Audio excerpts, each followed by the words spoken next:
everybody. How are you? I am excited. It's been an interesting journey this week, but I'm excited to be able to sit on here and talk to you really quickly. I hope you are having or you had a great weekend. This is my first day back at work. I am Dr. Torri J. Evans Barton. I'm the founder and CEO of the Fatherless Generation Foundation. Um, Tonight, I want to talk to you about growing up fatherless. I am the number one reunification expert in the country. I am um, a healing and trauma coach. I've helped quite a thousands fatherless individuals reunite with their fathers. I continue to help fatherless adults heal their journey. Hey, Cherie, how are you? I help fatherless individuals heal their journey. I'm doing a lot of work here these days. Oh, thought I heard something. And so I want to make sure that as I come on here, I do some housekeeping. Hey, Darren, how are you? Thank you for last night. Some of you who know, I was in a car accident where I was actually hit by a car a few weeks ago. And the last few days have been difficult after the chiropractor. Today was better. He did something different. And I feel some relief today. But after Saturday, I was down. I was like, oh, Jesus, I'm in pain. I was limping a lot. And so it was a journey. So thank you, Darren, for giving me a break last night. And my assistant, I appreciate her reaching out. I will definitely answer that probably tonight or tomorrow. Okay. But there is so much that we can talk about around fatherlessness. On Healing Tuesdays, I want to make sure, back to the housekeeping, I want to make sure that we are focused on fatherless adults, fatherless children, not the court systems, not the crooked judge, not all of those things, because that gets really complicated. And it doesn't leave space for the children to actually walk through their healing journey. It doesn't leave space for the children to actually feel like there's a place for them in this walk when it's really about them. So if you are a father and you are, alienated from your children, but they think you're absent, I want you to take off the father hat tonight. And I want you to step into the shoes of your fatherless journey, because you probably had one. If you're a single mother and you don't think he's no good and he did it, I want you to take off the mother hat. And I want you to step into your fatherless journey on Tuesday nights. If you are on here, I want you to share this with your friends. I want you to share this with your family. Share it in your groups. Share it wherever you can share it, because I am going to touch on something tonight that I believe a lot of people need to hear. I'm always going to do that, but tonight I feel like we just really need to share this out, because we're going to talk about growing up without a father. I know that sounds like, well, we've already covered that. We're going to keep covering this stuff over and over again till y'all get it in y'all head. And I'm always going to add a different twist. I've got some videos that I want to share tonight. What really sparked this conversation that I'm going to have with you tonight was I was working over the last couple of days from the bed, and I was watching a particular series.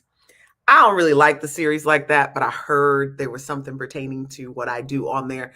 So it took me to like episode 3 or 4 to finally get to it. The subtitles was driving me nuts.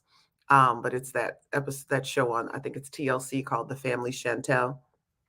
And the gentleman Pedro goes on a journey of searching for his father. And so tonight I really want to talk about growing up without a father. I need you to realize that we can only heal in relationships. We can only heal in relationships. The reason I'm addressing this is because so many people are like, I'm happy in my singleness. I got peace in my singleness. The reason you have peace in your singleness is because no one is rubbing up against your trauma, requiring you to heal. Take that in. And so that singleness brings a level of peace, because no one is talking to you about it. No one is coming into your space revealing the challenges that are really in your life. The darkest places of your life will not surface until they feel safe enough to do so. And most times that's in relationship. Have you noticed that stuff doesn't always come up in every relationship? It only comes up in certain ones. And relationship doesn't actually always mean a romantic one. Sometimes your friendships, which are relationships, will begin to cause these things to bubble to the surface. We're in this crazy, cancel culture this world where we're looking for everything negative about someone. They can do something amazing on this end, and as soon as they do something wrong or that you disagree with, cancel them. Like, cancel culture is a beast. I recognize that we do that because we're dealing with our own stuff. We are really, y'all, we are really looking at a fatherless generation. And what you see, even in that cancel culture, that is a part of fatherlessness. I'll get to that as we go through this. When we are looking for the negative and nothing positive, what we seek out is the baggage someone has in order to throw it up in their face, in order to demonize them or make them feel bad about themselves. But what I need you to understand is when a person's red flags are showing themselves, it's not for us to demonize them. Now, I can go here and say, I can say 100% in my relationships, in my marriage, there is a place that when those show up, the person is always going to be defensive and on guard, and it will appear as though that person is looking to demonize you and throw it up in your face. Now, if your red flags are impacting them and you're not doing what you need to do to fix it, eventually they're going to have something to say. Eventually, they're going to get frustrated with you not dealing with your baggage, although you promised you would. I want to be clear about red flags, though, tonight. I want you to understand that when a person's red flags show themselves, it's not for you to demonize them. It's a signal that the relationship is an opportunity for healing. Y'all ready? Sorry. I had my dinner right before I got on here and I feel something in my mouth. I need you to hear me. When red flags show themselves, remember I talked about bubbling up to the surface? When red flags show themselves, it's a signal that the relationship is an opportunity for them to heal. When I see a red flag, or when you're on the opposite end and someone's red flags are presenting themselves to you, it's asking you the question, can you help them heal their red flags? Not, are you the healer? Not, are you going to be the one to make them heal? Can you help them heal? Can you help them carry the load, not carry it? Because they're going to do the same for you. I believe the red flags signal this because this relationship is a safe place. And then here's the question, here's the situation. If the red flag is not for you, bless them, say goodbye, let them go, and pray for them. But don't demonize them. And we're living in a space where we're demonizing people. And I want you to understand that fatherlessness is a red flag. I know y'all don't think that because we've normalized it. But when a man or a woman shows up in your life and they say they grew up without their fathers, you need to possibly run for the hills. Yep, I grew up fatherless. Yep, I'm telling you to run. Because it's one of the heaviest pieces of luggage you'll ever have to carry. And most people do not have the tools or the skill set to handle fatherlessness. Fatherlessness is the root. You see a lot of the other manifestation. He's a womanizer. She got multiple baby daddies and baby situations and all of this drama and all of this stuff going on. Bad with money, bad with decision making. See, y'all don't think that's part of fatherlessness. Y'all just think that's just normal, just situations. You guys, that is fatherlessness. And if you do not have the right tools or the skill set, it will destroy you and your relationship. And I know that even if you have the skill set, destruction is always looming around. Breakup and divorce and all of that's always looming around. I'm going to tell you something. My biggest red flag is not my fatherlessness, because I then rebuilt my relationship with my father and reunited with him. But I will tell you, even when I was fatherless, my biggest red flag was my relationship with my mother. It has always been that. I'm going to talk about it. I've talked about it a little bit, but I'm going to talk about it tonight. My brother can tell you, my mother and I have always had a contentious relationship. And it wasn't when I was a kid. It was once I became an adult, and I didn't understand it. I had an amazing childhood growing up. And when I became an adult, it was like, and I didn't quite understand what had happened. I didn't quite get why it had happened. I held and I have always held my mother's words in such high esteem. And even when she would say things about me, it would make me question myself. It would make me ask, well, am I that? Well, why does she see that about me? And so I held her words in high esteem and I wanted her validation. And we as women, women, they always say two women in the same household can't be a thing. And so I always thought it was that, but I later realized that it was my fatherlessness and maybe hers too, but my mother had an issue and a situation with her mother. See, patterns are real. Patterns continue whether you want them to continue or not. When they are not addressed, they will continue. Um I wanted her validation so much in order to get it, I would morph, transform into what she said and who she said I was, and I just wouldn't be who I am. Varg would teach me constantly, words have power, but not that much. And as he continued to drill that into me, he would see the dark moments, you guys. He would see the darkest moments. And as he continued to drill that in me, I really grew in that area. And now I know that I'm validated and legitimized and loved with or without her words. It's not that it makes my mother a bad person. I do not demonize my mother in that way.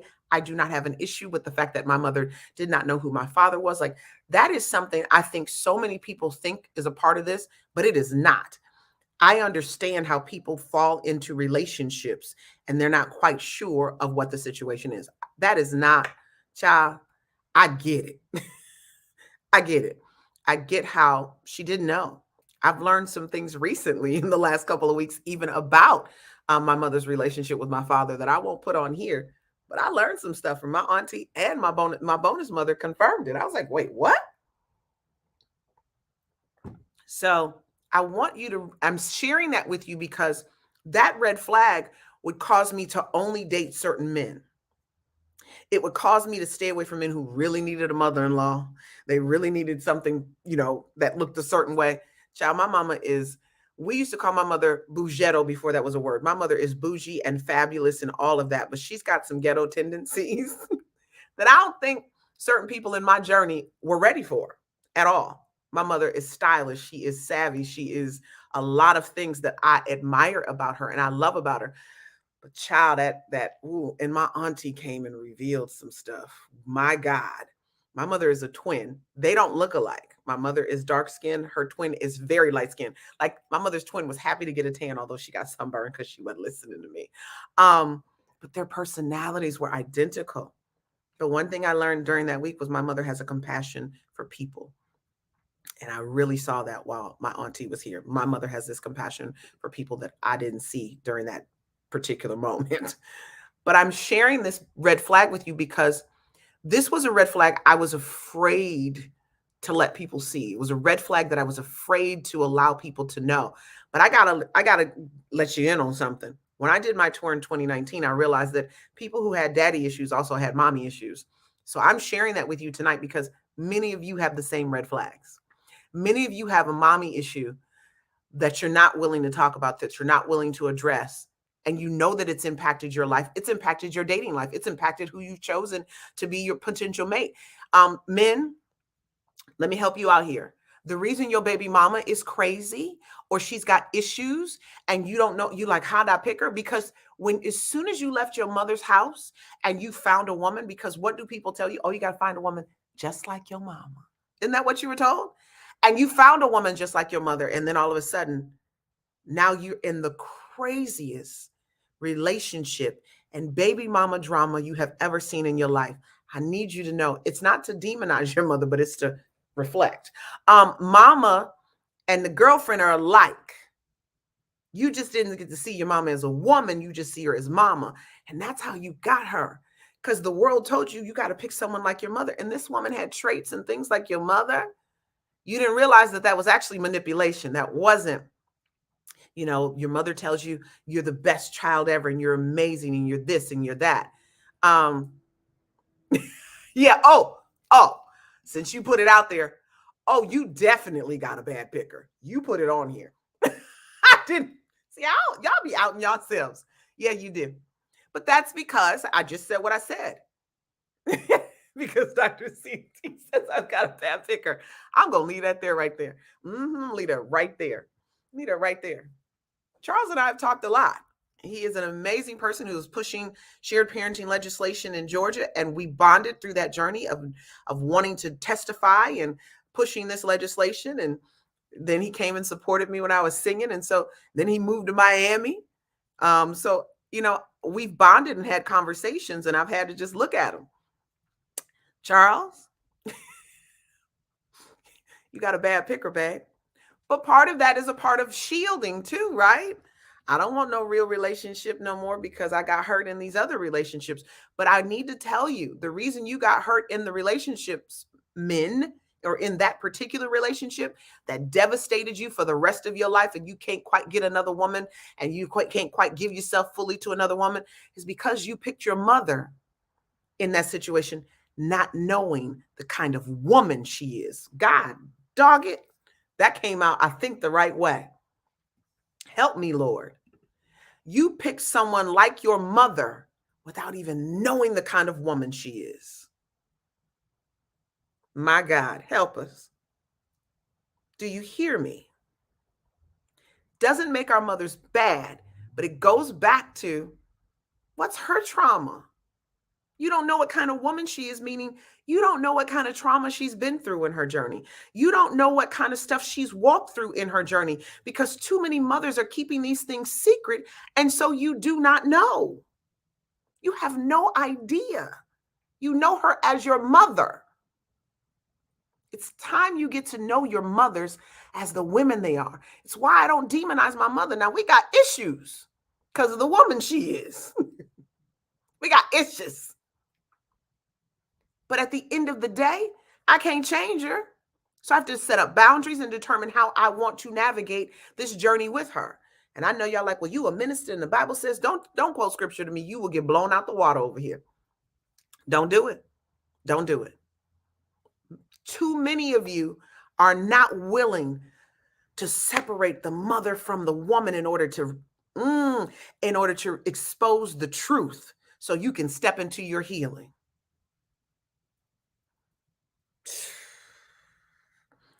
This stuff is coming. You hear me? You're not willing to separate the woman from the mother. And I'm saying it like that. In order to reveal the truth of your fatherless journey, in order for you to step into your healing. One of my friends who I recently helped find her father, and we went through this journey together, and she did a DNA test, but she said something the other day, and I've said it multiple times, but when my friend said it without me having to say it to her, I was done. I gotta read this verbatim to you. Where is it? Because I was like, girl, I'm done for the day. I can go take a nap. I can let this, I can go. I have done my work for all times. Okay, so that's the daddy part. She, there were a few men that she was unsure, mom was unsure about whether or not they were the father. And when she went with the man that she wanted him to be the father the most. How many of you know we have those moments where it's like there's a couple of people. I only want this one. I pray it is this one. And it ended up being that one. I guess she didn't text it to me. She must have said it to me over the phone. And I wrote it. I think I wrote it in my journal over there. But this is the summation of what she said. She said, in order to access her healing, she had to recognize who her mother was. She had to step around her mother in order to get that healing. And I was like, my God. Now, I always say it in a way where I recognize that our mothers are the ones blocking our healing majority of the time. Because once you move towards your healing, you're going to have to let go of the narrative that was given to you pertaining to your father and why he was absent. I told the absent fathers, the alienated fathers, take off the father hat for a moment, but you can put it back on for that moment and give me an amen. Okay? Now take it back off. I need you to recognize for 1 second that I'm going to say this in some of the stuff I'm going to give to you, but you've got to recognize just for 1 second the trauma that was caused in your life. You can't walk through healing with the people who caused the trauma. I'm going to say this later. This is one of the things I need to tell you later. But you can't walk through healing with them, because the hurt and pain of fatherlessness is real. And let me say this, it will always reveal itself. It will always manifest itself.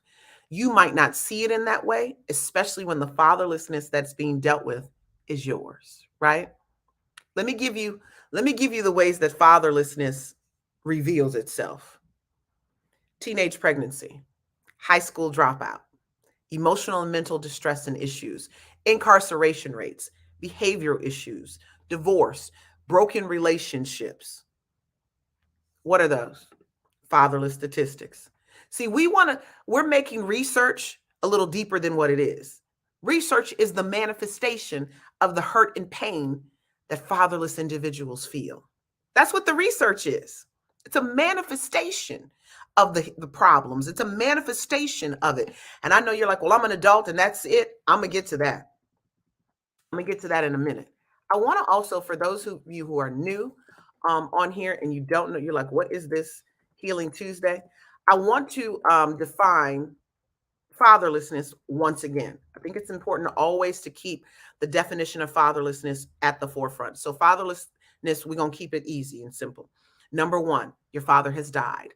Number two, you didn't know your father at all. You did not meet him, never knew who he was. Number three, your father came week in, week out, every other weekend, whatever that custody situation is. He did not live in the home with you. Number four, your father lived in the home, but he's emotionally distant and disconnected from you. Those are the definitions of fatherlessness, right?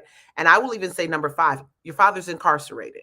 I'm starting to add new ones because even in that's still, and I get that it's outside the home, but incarceration, I feel like has its own, hitting myself. It has its own arm. Yes, he wasn't in your life. He didn't live in the home, but he didn't come pick you up every weekend. You knew who he was most of the time, right? He wasn't in the home and emotionally disconnected, and he ain't dead. He's incarcerated. So I want to add that to the definitions. I've started to do that lately. And I need you to recognize that this is where the rubber meets the road, where your feelings are valid. I know because we've normalized fatherlessness. Let me sit back on this one. I know because we've normalized fatherlessness that you feel like the feelings you have surrounding this are not valid. That you feel like you have to suppress this because if you allow this to come to the surface, it's going to upset everybody. I'll get to that. Your feelings around your father being absent are valid. Men, ladies, your anger around your father being absent, it's valid. Be angry, sin not. Too many are stepping into the sin. Anger is a valid emotion. So if your feelings and emotions are valid, I need you to stop saying you're fine and okay, because you're not. I need you to own the truth of your journey, much of which you have suppressed because it was wrong for you to address it. Anytime you opened your mouth about wanting your father, you felt some kind of way. The household made you feel some kind of way. Your mother made you feel some kind of way. Nobody addressed it. Everyone was like, why you keep bringing up the old stuff? Daddy left. He gone. Why you want to deal with somebody who didn't come looking for you? Why you all like, that's what happens when you try to address your fatherless trauma. And you want to deal with your journey, when you want someone to come and say, you know what, this is what I want to do. I want to go looking for my dad. And you go, well, okay, this is what I want to go find him. Why? He didn't come looking for you. Why would you want to be with someone who abandoned you? He was absent in the first place. He ain't never paid child support. He ain't never did this and that for you. I was always there for you. Have you guys ever been met with all of that before? And when you're met with all of those things, what does it do? It deters you from actually wanting to find your father. Tonight, as we are talking about growing up without a father, I am addressing the emotions and the feelings and the red flags and the challenges and the fact that fatherlessness is a trauma. Fatherlessness is an issue, and it's a mental health issue, and it creates one. I'm going to continue to hammer that into your heads until you get it. I've been off social media. I'm only posting on Fatherless Generation Foundation's page right now. I have not posted on any other page. I'm not doing any live videos on any other pages because I am working on me and some things that I need to do pertaining to this calling. There is a split about to happen when it comes to the Fatherless Generation Foundation and myself. And I'm about to remove myself in the capacity I've been for the last 13 years. And as I'm about to split this thing, I need to be very clear as to how I move. I need to be very clear as to who I am. And many of you don't realize that the Fatherless Generation Foundation is a ministry. Yes, it's a nonprofit, but it's a ministry, nonprofit. Want to donate? Please donate. $25 goes a long way. Go to tfgf.org. You'll even get a cute little awareness ribbon. That's a little plug. I'm going to talk to you about that later too. But I need you to recognize that I've taken some time, and I'm saying recognize a lot tonight. Recognize, reveal, understand. I am being really real about these words, and I'm being intentional about my words because too many of you have blinders on. You have blinders on because you were groomed that way. You were groomed to have blinders on growing up. You were groomed to be that way. You weren't intended to have to be able to see this for what it is. I'm going to show you a video tonight. I hope I can do this. I hope I can do this, y'all. Let me go back. I need to go back. Go back. You told me. Back. Okay. Yeah, there it is. So let me go to sharing. This is going to give you some insight into a few things. This is the show that I told you earlier that I've watched over the last 2 or 3 days, just on, what was it, season 3. Somebody alerted me. I guess it was on a while ago. They alerted me to it, and I just never had time to watch it. And I got the opportunity to watch it. Pedro from Family Chantel on TLC, it was 90 Day Fiance or something like that back in the day. And so he goes looking for his father. He decides he wants to go find his father. He even says at a certain point that his wife made him feel ready. And I think I'm going to show that video here after this one. I think he says that in that video. But I want you to listen to how he's talking to his wife about this. Share screen. Yep, there it is. Let's see. Boom. Okay. So this is only 3 minutes long. So just stay with me as I share this, because I don't think this is very important. I need you to, even when you're watching this, listen to the conversation for the steps. Okay. You told me your father would come to see your mom. Yeah. But you never saw him because it was at night and you were asleep. Yeah. I mean, after some time, you don't think that she would question him why he's only coming at nighttime and why he doesn't live with them and spend time with his children? I don't know all the details because my mom no want to address that topic with me. I just wonder if your mom knew that he had another family. You don't understand, like, I was 7 years old. I don't know the whole stories. Not telling me, my mom know that he had the family when I was 7 years old. Yes. I'm not asking you at 7 years old. I'm asking you as a grown-up. Have you talked to your mom about it? I say no. Okay. How many times I want to say no? I never talked about it. Stop attacking me. I'm not attacking you. I'm just trying to understand, and I'm trying to be here for you, and I can tell that you're hurting. I know it's a tough subject, Amor. So what's the plan? What do you want to do now? I want to go to the Dominican Republic. I want to find my brothers and find that bastards.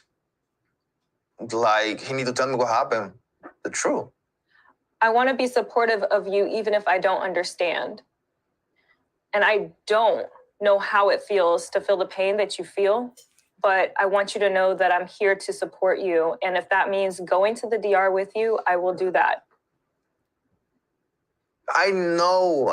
If you go there, you want to be judging. You want to judge my mom. You want to judge everybody else, like, you know. I don't want to judge your mom. Yeah, because you tried already. your mom know the other family because you're coming the night. You know what I mean? It's like you try to judge you already and you don't know anything. I think I struck a nerve with you, and I'm sorry, by asking you about your mom and your dad's dynamic. And I'm sorry. We don't have to talk about it. Okay, that's fine. We don't have to talk about it. I can deal with this one myself, okay? Because these are my problems. These are my family.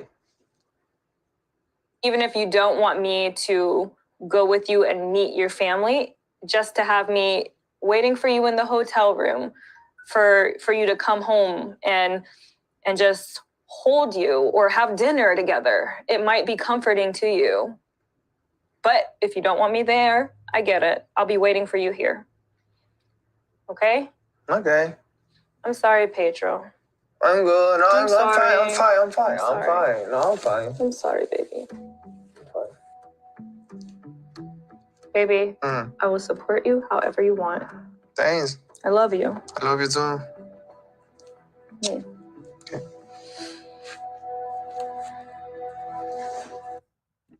Okay, so I want to know what some of you saw in this video, because I saw a lot. I'm gonna go through some of the stuff. One of the things Pedro first says is, my mom won't address this. Many of your mothers will not address it. You can hang it up. So you have to go around her to get the answers. And most times, if your mother addresses it, it's really ugly, and you still have to go around her to get the truth. My mother gave me the truth. She did. She didn't lie. My mother didn't lie. My mother gave me the truth. And I was blessed to have that. And I was blessed to be able to, yeah, come on, Charles. That was one. Mom, he was so worried about you will judge my mom. Charles, I had to write that down. Asking questions does not equate to judgment. Hurting. He was totally hurting. How many of you see that same type of hurt in your journey? He was hurting. And then when she was trying to be the supportive spouse, console him, he was distant. And did you notice how he was staring off? He was disconnected. You know why? Because all of his life, he's had to disconnect from these feelings as he felt them growing up. I need some of you to see yourselves in this conversation that I just showed. It is imperative that you see yourself when people are sharing things like this. Because so often, hey, Apostle Nirvana. Yes, shame. Yep, Cherie said, blocked by pain. My God, this is real. This is real. He had so much shame associated with it. His wife wanted to come support him, and he didn't even want her to come because that's a part of his shame manifesting itself. She even said to him, he got real defensive, right? And I know sometimes, even for me, being defensive, my God. I'd be like, you ain't got to be defensive. Like, I'm here for you. But then after a point, you get kind of frustrated with a person building up a wall and constantly building up a wall around themselves. I shared this with a friend the other day.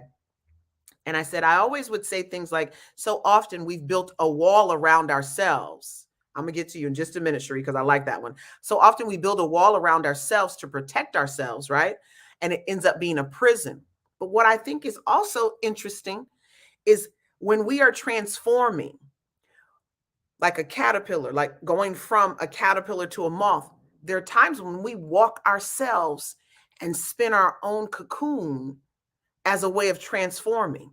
The difference between the wall that becomes a prison and the caterpillar that becomes a butterfly is one makes the decision when it's time to come out, and it decides to blossom and to transform. And some of you refuse, Tokyo, I hear you. I'm almost done. Some of you refuse to come out of this, I'll call it this thing that you have built around you, and you haven't allowed it to transform you. You've allowed it to put you in isolation. Cherie said he was trigger exposure to heal wounds. Oh, yeah. Yeah, because that's what happens. We are being triggered. Go back to the red flag, Cherie. I'm going to keep this up. Hold on. Going back to the red flags. The relationships are triggering you and exposing your unhealed wounds. But what happens is you so quickly want to put them back in. You want to hide them. And then the person who is getting the red flags revealed to them, They're Oh, you didn't see those red flags before you got married? Well, actually, I did see the red flags. I did, because you were supposed to, because maybe you were the person who was supposed to walk alongside them to heal them, but instead you demonized them. He said, that's Luke Skywalker kind of hurt. Come here, Tokyo. Come here. I hear you. Come here. I hear you. Yeah. Luke Skywalker. Yeah. I am your father. The whole time, Darth Vader was his father, his enemy. My God. Darren is my client, and he always uses movies. Even when we're coaching, he will go to the movies. I also want you to recognize that if you are not careful as a spouse, you will become the issue. You notice how if she hadn't reeled that back, she was quickly going to become the enemy. Oh, you trying to judge my mother and you don't even know what's going on. Well, sir, you don't either. And she had a valid point. I'm going to tell this because I'm not going to show this video. The mother actually was the mistress, and she knew she was the mistress. And he went nuts. He was like, I don't know who I am. I don't know where I come from. I want one woman, but I'm finding out. Here's the crazy part. Not only was his mother the mistress, his grandmother was a mistress, and his grandfather had 2 different households, including hers. The cousin who was sitting there was a mistress. This was a pattern. This was a family pattern. And they were like, this is just culture. They said, this is just culture. His sister is now dating someone who is married. And he was like, so clearly you just following in the family way. Like, he started to get real disrespectful. And that's where I kind of draw the line. But I know your anger and your frustration will cause you to become disrespectful. Transference, deflecting pain into anger onto another person. Absolutely.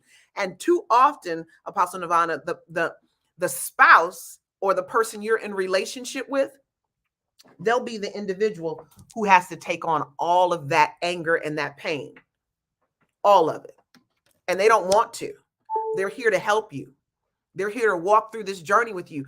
God has chosen them in this moment. And instead of you allowing it to instead of you seeing that they were chosen to walk you through this moment, and this is your opportunity to heal, you have made the decision. Yes, they are safe. That's what your red flags, your trauma do not bubble to the surface around unsafe people, baby. They don't. Cherie says, in the spiritual realm, when we are helping them heal, the energy with turn things on. Oh, we'll turn things on you to delay the healing and get them back off track. Oh, I'm going to get into that in a minute. Got to stay suited and booted and understand the assignment. I ain't going to lie to you. I messed up on my assignment when it came to my marriage and my husband a little bit, because there was a very clear assignment. And I started to take things personal, because how many of y'all know, once that transference and that deflection and that pain and that anger is then put on you, you then can really find yourself somewhere else. That's why I applaud Chantel for how she did that. I applaud her. You get to a point where you can't do that. And I'm going to even tell you, after he went through this journey and walking this out, and he was in the Dominican Republic, he ended up calling his wife and asking her to come be there with him. It got very, very ugly. It got very, very ugly along the way. And in the midst of it getting ugly, these are some of the questions I want you to think about. When you grow up fatherless and you decide that you want to heal, part of that healing journey is going to be, I need questions answered. And I more than likely can only get answers from the person who created this void. I can only get the answers to these questions from my father. And here's some of the questions. Do I search for him? Do I look for him? Well, by this time, Pedro has made the decision to go look for his father. How do my siblings feel about me finding our father? Or if you have a different father, will they feel betrayed? I can tell you, I think there's some betrayal that my brother feels. I remember when he heard people calling me sister and auntie, and he looked like, I'll never forget seeing his face. And he was like, what? He probably doesn't remember that, but I do remember him giving me that look. What do you do when your siblings don't want to find the father that you both have in common? How do you handle that? Here's the other thing I want to go back to concerning the video. Remember, she said, I'm not asking you at your 6-year-old self. I'm asking you as an adult. Let me help you understand something. It's called arrested development. A person who is caught up in this trauma of fatherlessness, and it is trauma, they can't answer you from any place but the 7-year-old place. Their age, their emotional age, their relationship age is 7. They do not have the ability to answer you from any other place. So some of you will say, well, they act immature in relationships and these men are not mature. I'm going to tell you why. Ding, ding, ding, ding, ding. Because they are at the age in which their father left, in which the trauma hit, in which all of these things actually impacted their lives. That's how I want to say that. And so when you are quick to say, he's immature, he's not ready for a relationship, he's not this, he's not. Yeah, because in the relationship, he resorts back to that place. Cherie says, it takes a special individual to understand in the spirit and remove the feelings of what you see in the natural. My God, especially after over time. And you on assignment. Marriage is an assignment. And I'll even step out of marriage. Some of your friendships are a healing assignment and you missing it. You're not understanding the assignment. We all have missed opportunities and assignments, but we grow from those too. And God is still in control. You better tell him. So this is what I want to do. I want to show you one more video.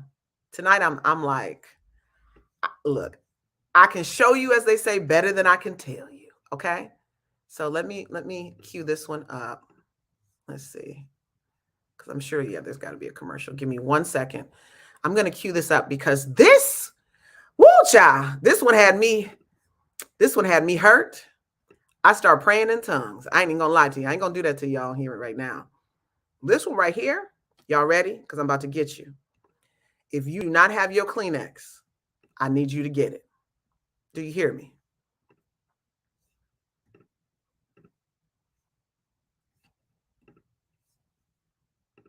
I want to apologize to you for not being a good listener when you were trying to explain to me everything that you had learned about your father and your brothers.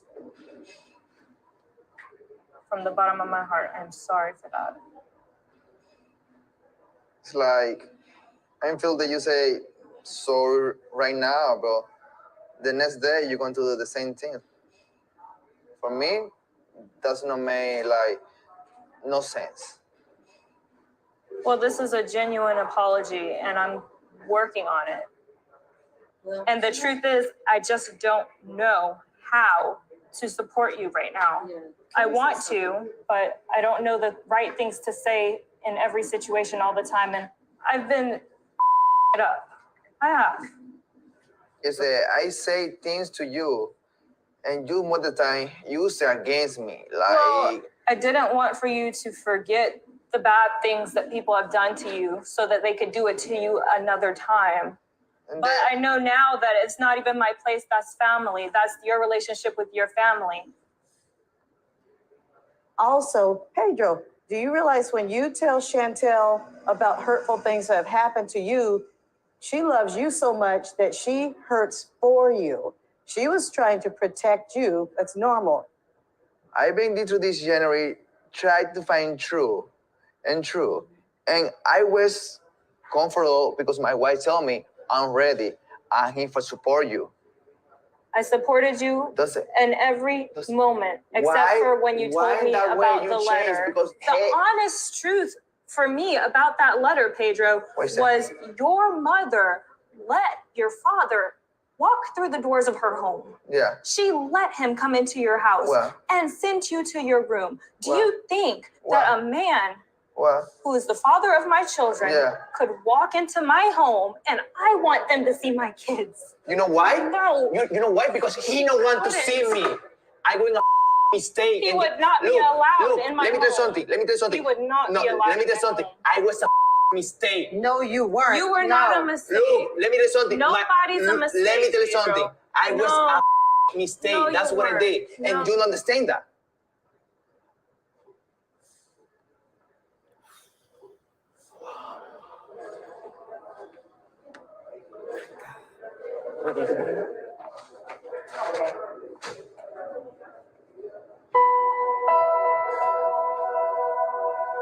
Pedro is dealing with issues that would be painful and difficult for any child to address.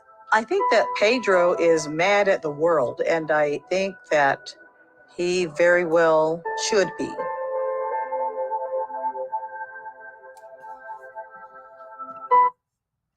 My gosh.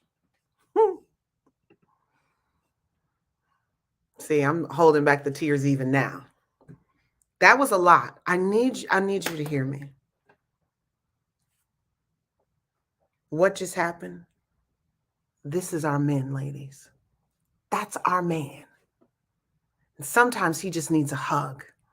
Now, you notice that when Chantel would go hug him, he would be pulling back, right? He would be, but what he needed was a mother's love. Because even when his mother walks in there, she's disrespectful. She's disconnected. She has no emotions concerning him. And he's like, you can't just be my mother right now. And I'm telling you, he needed that hug. And he doesn't even like her mother like that. He does not. He tells you in the interview, he's like, some days I hate her. But she gave him what he needed. He said, I thought it was so powerful when he said, sometimes all you need is a hug.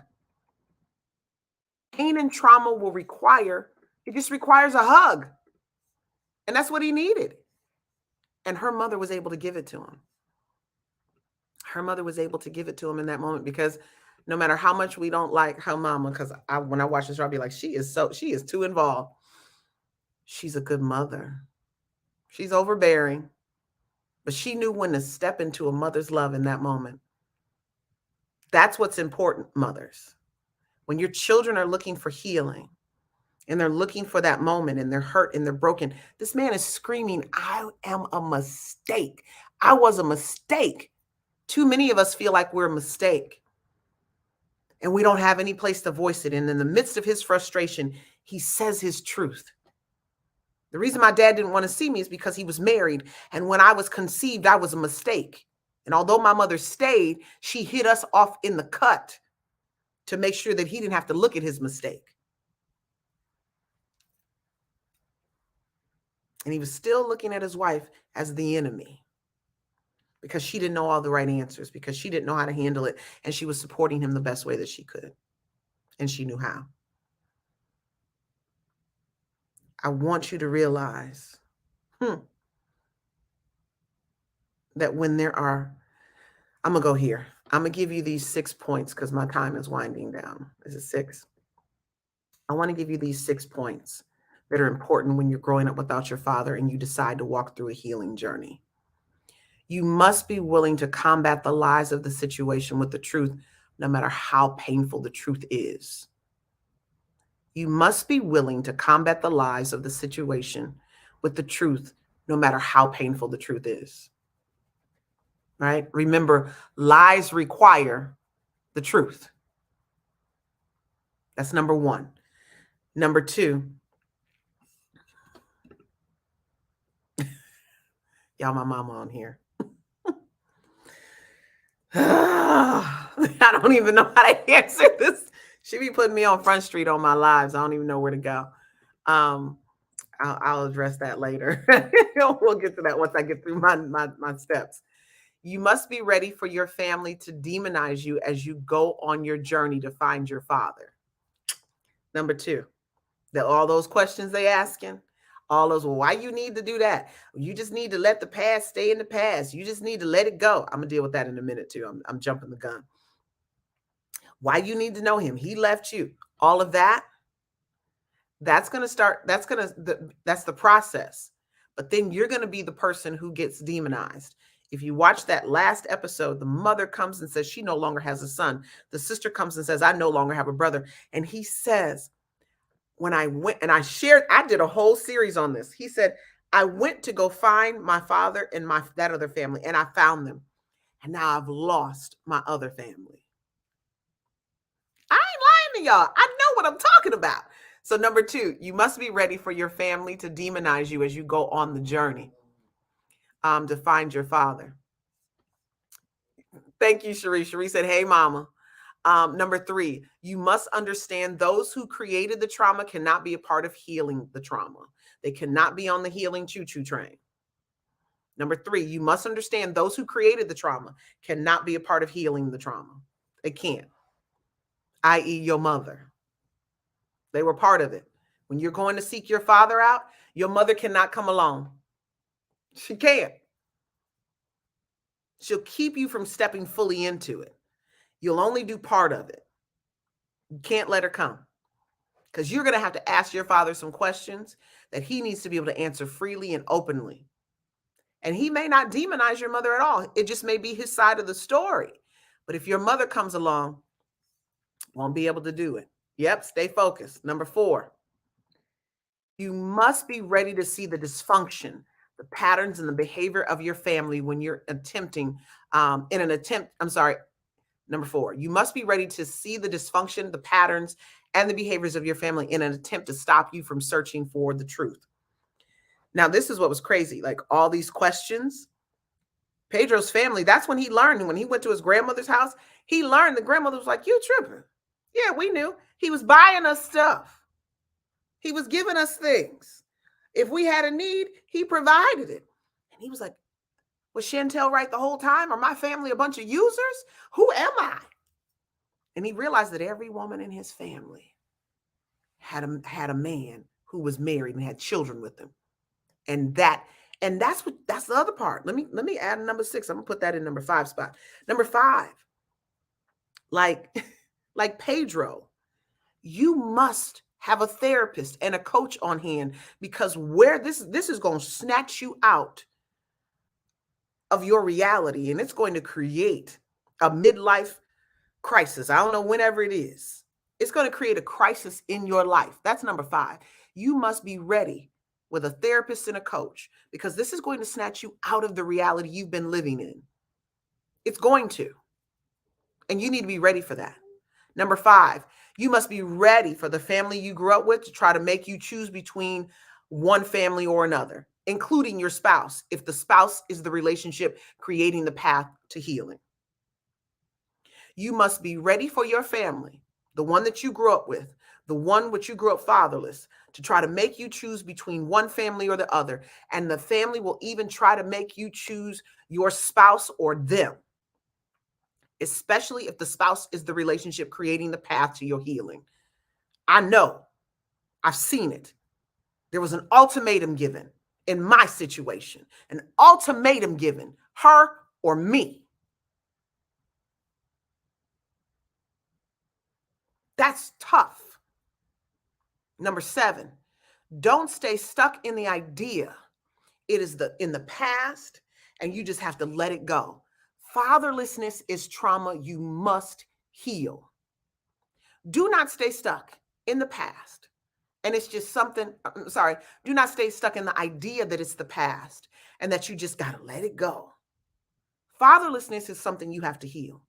You can't just walk out of it and be like, I'm good. Cherise said the same thing that caused the problem can't heal the problem. Say that. Every time I try to leave, something keeps bringing me back. No, Mom, this journey isn't for you. Exactly. This is my personal journey. You need to turn to your mama and say, now you need to go on your journey while I'm on this journey. Mama needs to go find her father and make amends with her father and her mother. Because I said it at the beginning and I'll say it again. Those who have father issues and daddy issues, and let's say it this way, those who have daddy issues also have mommy issues. It's just what it is. And I want to be clear. This is not about blaming our parents. It's about healing our trauma. We have to hold our parents accountable in the journey. It's not a blame game. And moms, you need to stop hiding so much, feeling like you're going to be blamed. There's a part of the journey where Pedro goes off. But there's another part where he had empathy for his mother. See, once the truth comes, it's a shocker. I may go off on you. But then I come back to, this could happen to a lot of people. This ain't like, I'm good. My mother isn't a bad person because she didn't know who my father was. Your mother's not a bad person. Pedro's mother's not a bad person. Our fathers aren't bad people. Here's the thing. Pedro called him a bastard in the video. I'm going to go find that bastard. You so mad at your father. And then when he had to learn that his mother was a participant, a willing participant in his suffering is what he says. Mama, sometimes y'all willing participants because you picked the wrong dude too. And as they say, you do the best you can, and I get it. But you got to be ready for this talk when you come up with phrases like, I did the best that I could. You're going to have to be ready for the talk. The children are going to have to come to you and talk. Yeah, remove the blame. It's just time to heal. And if the parents get crazy and some of these musts, and I tell you that you got to deal with, they get crazy, then they get removed. They get removed. Growing up without a father is always going to leave a trail of breadcrumbs to your healing. But you got to turn back to find that trail. You got to be willing to face the trauma. You got to be willing to confront the people who caused the harm and the trauma. And too many are not willing to do that. I'm here to tell you tonight, it's your season to do this. It is your time to do this. I know this is counterculture, but just understand that my mantle is Elijah and he's counterculture. The culture will say, not having your father, get a mentor, get a this, get a that, do this, don't do that. That's the culture. The culture will say, you fatherless, that ain't no big deal. But then talk bad about people they in relationship who are fatherless. Fatherlessness is the rub. Here is the warning. It's your season to heal. And if you miss the opportunity to heal, you could very well destroy the relationship God has called you to. You could very well destroy the relationships that God has in your life right now, taking you on this journey. This is the season. This is the moment. So I hope you heard me tonight as I shared someone else's journey. Because sometimes, I feel like it's just Torri. Maybe she don't know what she's talking about. But it was really awesome to be able to find those clips on YouTube and to be able to share them with you and give you someone else's perspective of what that looks like. He didn't get to meet his father. He stayed in Dominican Republic for a time, and he didn't get to meet his father. But he definitely made a connection with his siblings. Sometimes the open door is your siblings. Sometimes your father has passed on, and I've told you guys this before. Your siblings are the way to get to know your father. And I pray that those of you who have had a father pass on or a father who's not willing to open the door, that your siblings will be that healing balm for you. They will be that healing relationship and connection for you. Well, I appreciate you jumping on to Sean. Just come back in the replay. She said, I'm here now. The replay will be up. I will leave this up. Let me talk to you guys. We need donations. TFTF needs donations. We are continuing to grow and continue to expand. I am headed to Atlanta here in the next couple of days. I have a very, very, very, very, very important something that I'm doing. I ain't putting it out on here because I know there are digital demons always trying to stop what it is I'm doing. Oh, they told me. Trust me, I get inboxed and some crazy stuff. And so we ain't gonna share what that is, but I know I have prayer warriors who are even on here who are praying for the success of the foundation. So even though I'm not concerned about demons showing up and trying to block, because I have amazing people praying for me, I still ain't gonna hand it to them on a silver platter. But yeah, I will be in Atlanta for a couple of days, enjoying myself, stepping even heavier into what God has called me to do. Expect some amazing things to come out. Those of you who are following the Dr. Torri J page, continue to pay attention. It's now Torri J and Company. And I am going to take a group of women to Detroit. I got to make this call. I want to say May, and we're going to do some amazing things. So trying to get them to lock in 15 people for 2 days and making sure that we get the services. Y'all hear Tokyo? Hey, them haters. Actually, Darren, we can't help it. They can't help themselves. And so we're going to go to a mental health gym that's been shown on a lot of different places. But I recently did a training with them, and I'm going to do another one. I have to tell y'all about that. That will be something that I will come on here and do, because I'm getting trained in this, how to release trauma from your muscles and your joints. My God, you just start shaking. It's crazy because it's releasing. Stupid. It's the dumbest thing ever, but it's amazing. It releases the tension and everything else. If y'all don't hear Tokyo in the background, that's his signal that he needs to go outside. He is making the scariest moan on the planet. So I'm going to leave you guys with this. Donate, donate, donate. Go to tfgf.org and you can donate. We do need your help. $25, $50, whatever that is that you can do. We need your help in getting this work done. It is not easy, but know that it's necessary. And just with that being said, I am Dr. Torri J. Evans Barton. I am proud to be the founder and CEO and the executive director, soon not to be, of the Fatherless Generation Foundation. And I'm your #1 reunification expert for a reason. And I am here to help you heal your fatherless journey. And I thank you guys for jumping on and tuning in tonight. If you are watching this in replay, let me know that. If you have any questions or any suggestions on what you would like for me to talk about, put it in the inbox for me. All right. And I will talk to you guys later. Have an amazing Tuesday night. All right. Bye-bye.